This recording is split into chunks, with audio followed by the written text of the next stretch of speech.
দক্ষিণ চব্বিশ পরগনা অনেক সিট আছে যেখানে উনি লড়াই করলে জিততে পারেন। জেলা সভাপতি, হ্যাঁ, আপনাদের দলের প্রতিষ্ঠাতা অর্থাৎ আইএসএফ এর প্রতিষ্ঠাতা আব্বাস সিদ্দিকী সাহেব, তিনি বলছেন যে আমি 26-এ কোনো জায়গায় দাঁড়িয়ে যেতে পারি। তো আপনি দলের এত বড় গুরুত্বপূর্ণ দায়িত্ব রয়েছে, কোই একটু কোনদিন বলেননি কোনো মিডিয়া বা সবকিছু সব সময় প্রকাশ করা যায়? অভ্যন্তরীণ বিষয় কিছু গোপনীয় রাখতে হয়, তাই না? আমার হাতে কি আছে সেটা আমি সব যদি ছেড়ে দিই তাহলে আমার গোপনীয়তা কি থাকলো? তো উনি বলে ফেলেছেন আরো দেরিতে বলার কথা, কিন্তু কিন্তু একরকম খোলসা হয়ে গেছে। 21শে জানুয়ারি আমাদের যে ছিল কলকাতায়, যে আমাদের অধিকার সমাবেশ ছিল, অর্থাৎ আমাদের পার্টির প্রতিষ্ঠা দিবস উদযাপন উপলক্ষে যে সভা, সেই সভাতে আমরা অনেকেই ওই সভাস্থলে যেতে পারিনি। কোর্টের নিষেধাজ্ঞা বলি, প্রতিবন্ধকতা বলি, সরকার পক্ষের পিটিশনের কারণে আমরা ওই সভা মঞ্চে, নওশাদ ভাই সভা, আমরা অনেকেই হাজির হতে পারিনি। সেখানে যে ভয়েসের মাধ্যমে আমাদের দলের চেয়ারম্যান যে বার্তা দিয়েছিলেন, সেই বার্তার মধ্যে তিনি বলেছিলেন যে আগামী বছরের 21শে জানুয়ারি ব্রিগেডের ময়দানে আমি আমার দলের প্রতিষ্ঠাতা, আমাদের দলের পৃষ্ঠপোষক বড় ভাইজানকে সঙ্গে নিয়ে ব্রিগেডে হাজির হব। সুতরাং সেখান থেকে একটা স্পষ্ট বার্তা আপনারা বুঝতেই পারছেন যে পার্টির সর্বোচ্চ নেতৃত্ব এবং পার্টির পৃষ্ঠপোষকের পক্ষ থেকে দেওয়া হয়ে গেছিল।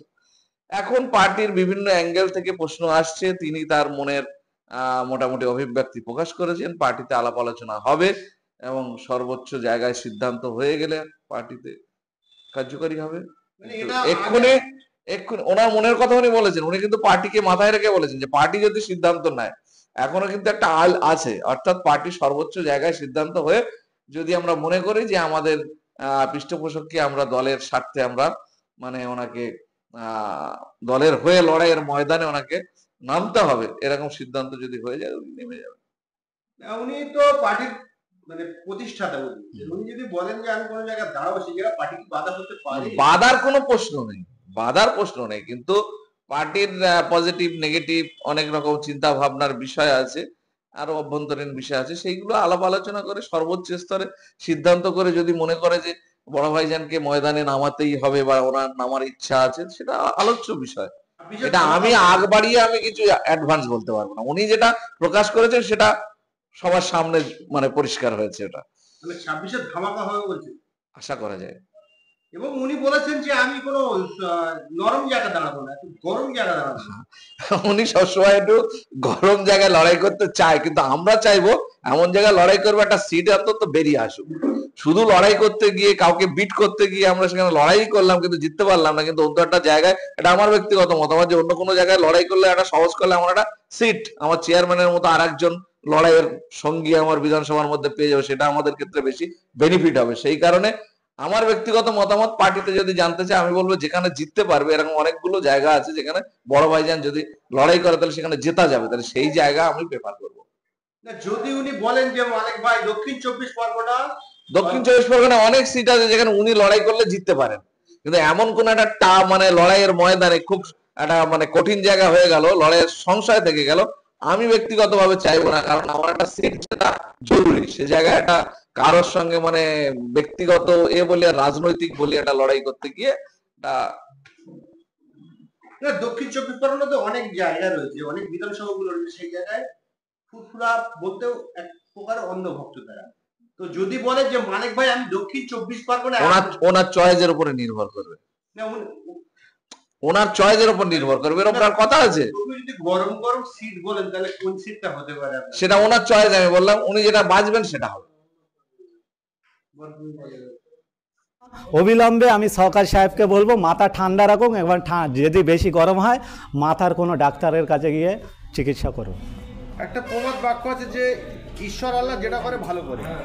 হয়তো আপনি জেলে ছিলেন, নতুবা রাজ্জাক খাঁ খুনে আপনার হয়তো প্রধান আসামি করে দিতে পারতো প্রশাসন কিংবা মানুষ মনে করতো, সেই দিক থেকে আপনি বেঁচে গেলেন। ছোট ক্ষতি থেকে আপনি বড় ক্ষতির হাত থেকে বেঁচে গেলেন, এটা মনে করেন কিনা? দেখেন, আমি সর্বপ্রথম বলি, মানুষ যে আমাদের শাসক দল আক্রমণ করবে শাসক দল আমাদের মিথ্যা কেস দেবে, শাসক দলের ইন্ধনে আমরা জেলে থাকব, এটা ভেবে নিয়েই আমরা রাজনীতির আঙিনায় এসেছি। কেননা শাসকের দলে চোখ চেকে যখন লড়াই করবে তারা রাঙা চোখ দেখাবে, এটা আমরা জানি। কিন্তু দুর্ভাগ্য কারণ আমি থাকিনি কো, হয়তো বেঁচে গেছি কি মরে যাব, সেটা জেলে যাব সেটা তো আলাদা বিষয়। কিন্তু রাজ্জাক খানকে যারা খুন করলো আজও পর্যন্ত বলুন তো, বাংলার মানুষ তো এটা দেখছে, একজনও আইএসএফ কোনো সাধারণ কর্মী অ্যারেস্ট হয়েছে? যতগুলো মানুষ অ্যারেস্ট হয়েছে সব হচ্ছে ওই শওকত মোল্লার আশেপাশে ঘোরা, শওকত মোল্লার হাত থেকে ঝান্ডা ধরা, শওকত মোল্লার সঙ্গে মিটিং মিছিলে অ্যাটেন্ড হওয়া, একই স্টেজে থাকা মানুষ তারা খুন করেছে। আমরা তো মনে করতেই পারি যে এই শওকত বাবুদের মতন অন্যান্য নেতৃত্ব দিয়ে আইএসএফকে ছোটোখাটো করে দেওয়ার জন্য এই চক্রান্ত করেছে বলে আমরা মনে করতেই পারি। আমরা সেই জন্য প্রশাসন এবং আইনের উপরে আস্থা রেখে বলছি, যারা তদন্ত করছেন তাদের উপরেও আস্থা রেখে বলছি আপনারা সঠিকভাবে তদন্ত করুন, দেখবেন এর পিছনে বড় বড় মাথা ঢুকে আছে এবং তাদেরকে জনসম্মুখে এনে আইনি প্রক্রিয়ায় তাদের সাজার ব্যবস্থা করার জন্য অনুরোধ করব। ব্যক্তিগতভাবে রাজ্জাক খান প্রফেশনালের তাগিদে আমরা তার সঙ্গে মিশি, তার বক্তব্য কিছু আমরা ভাইরাল ছাড়ি দেখেছি আমাদের চ্যানেলে আছে। তো আমরা সাংবাদিকের খাতিরে আমাদের সঙ্গে রাজ্জাক খানের এমন কোনো ব্যবহার খারাপ লাগেনি, ভালোই লেগেছে। এবং রাজ্জাক খানের পরিবার দাবি করছে যে রাজ্জাক খান এই চালতাবেড়িয়া অঞ্চলের যারা আইএসএফের কর্মী সমর্থক আছে তাদের সঙ্গেও সুসম্পর্ক ছিল। সেই জায়গায় আপনি ভালো বলতে পারবেন, যেহেতু আপনি সেই চালতাবেড়িয়ার একজন আইএসএফের একজন সক্রিয় সদস্য। কী বলবেন? দেখেন, রাজ্জাক খান সত্যি বলতে মারা গিয়েছে বলে আমি বলছি না। রাজ্জাক খান তার ব্যক্তিগত জীবনে সবার একটা রুজি রুটির ব্যাপার থাকে, সে রাজনীতির সঙ্গে শীর্ষ নেতৃত্বদের হাত ধরে চলতো। বুথে একটা মানুষ 3টে ভোটে যখন হেরে যায়, দলগতভাবে তার প্ল্যাটফর্ম কোথায় থাকে সেটা সবাই আমরা জানি। কিন্তু রাজ্জাক খান তার একটা বাজার সংলগ্ন এলাকায়, যেখানে নিজের অঞ্চলে বিডিও অফিস, যেখানে নিজের অঞ্চলে ভাঙড় বিজয়গঞ্জ বাজার, সেই বাজারের তিনি ক্যাশিয়ার ছিলেন। তার অস্তিত্ব টিকিয়ে রাখার জন্য শীর্ষ নেতৃত্বদের সঙ্গে থাকতেন। আর রাজ্জাক খান আমাদের সঙ্গেও তেমন কোনো খারাপ ব্যবহার করতো না।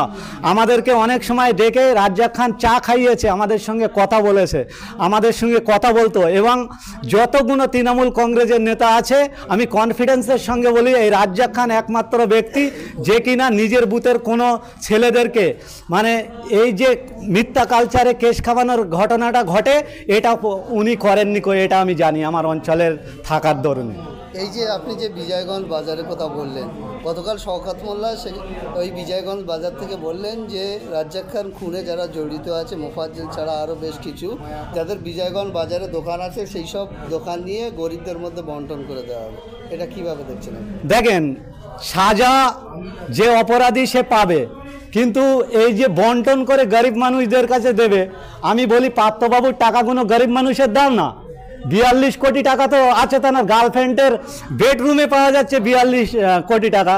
আর তাহলে অন্যান্য নেতা মন্ত্রীদের যাদের টাকা আছে তাদের টাকাগুলো নিয়ে জনসম্মুখে এনে গরিব মানুষদের দাও। মোফাজ্জল যদি অপরাধী হয়, মোফাজ্জলের পরিবার আছে, তার একটা ছেলে আছে, তার মেয়ে আছে, তার স্ত্রী আছে, তাহলে আরও যারা অ্যারেস্ট হয়েছে তাদের দোকান কেড়ে নিতে হবে, কোন ধরনের টেন্ডেন্সি? অবশ্যই আইন প্রক্রিয়া আছে, সেই আইনের মাধ্যমে তারা সাজা পাবে। যে তাদের প্রপার্টি, তাদের